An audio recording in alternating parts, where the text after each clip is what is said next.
Assalamualaikum warahmatullahi wabarakatuh. Pada video kali ini saya akan menjelaskan mengenai tahapan perkembangan psikososial.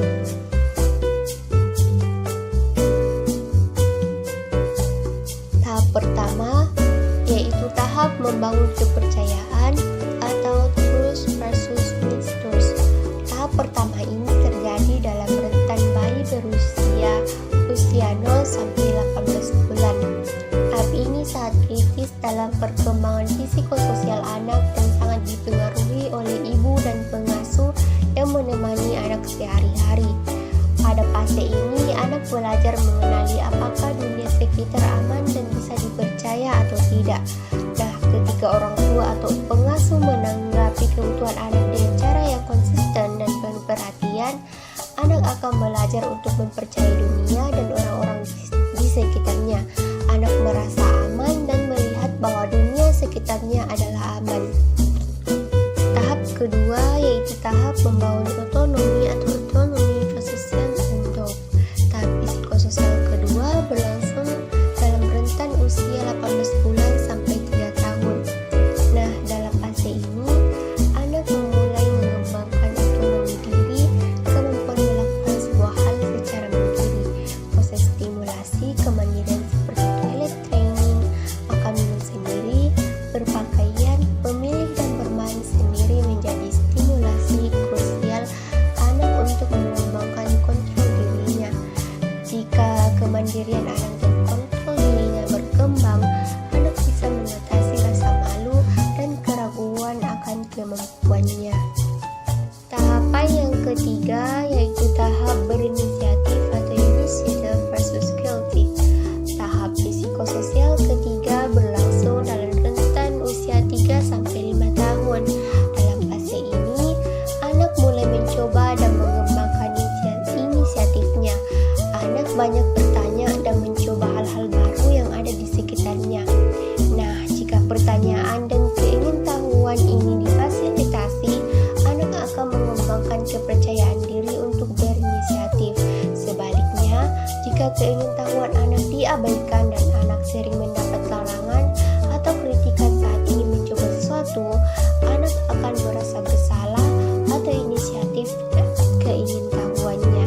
Tahapan yang keempat yaitu tahap merasa mampu atau industry versus inferiority.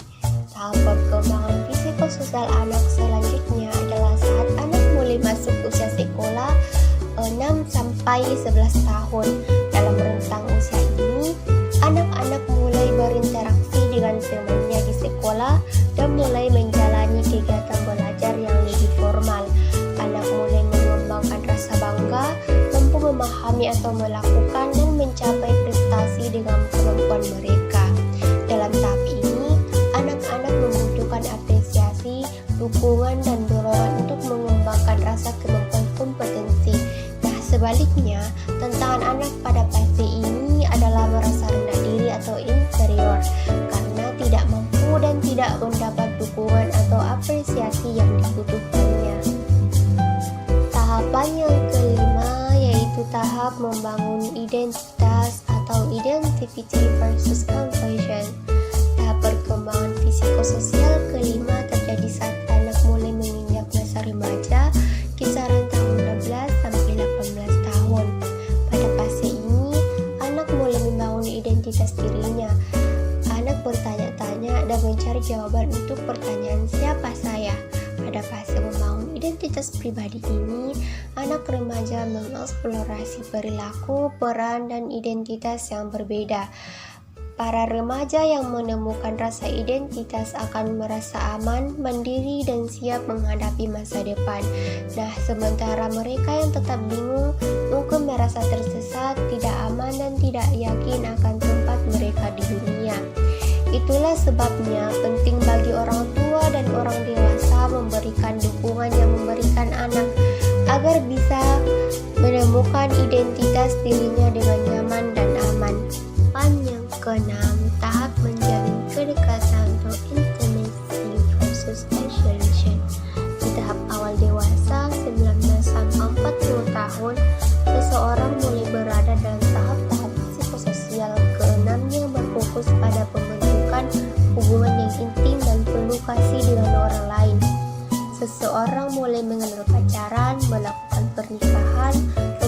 keluarga dan membangun persahabatan. Jika berhasil membangun hubungan cinta dengan orang lain, individu dapat mengalami cinta dan menikmati keintiman. Mereka yang gagal membentuk hubungan yang intim dengan orang lain bisa merasa terisolasi dan sendirian. Tahapan yang ketujuh yaitu tahap dewasa atau generativity versus stagnation. Tahap dewasa dijalani dalam rentan usia 40 sampai 65 tahun. Dan tahap psikososial berikutnya, tantangan yang dihadapi bergeser menjadi rasa berguna dan bertumbuh. Seseorang membutuhkan tujuan dan berkontribusi yang melampaui individualitasnya. Membesarkan keluarga, bekerja, dan berkontribusi pada komunitas adalah contoh cara seseorang mengembangkan rasa memiliki tujuan. Mereka yang gagal menemukan cara untuk berkontribusi mungkin merasa terputus dan tidak berguna. Dan tahapan yang terakhir yaitu tahap kematangan atau integrity versus desire. Tahap psikososial terakhir dimulai sekitar usia 65 tahun. Selama periode waktu ini, individu melihat kembali hidupnya. Pertanyaan utama selama tahap ini adalah, apakah saya menjalani kehidupan yang bermakna?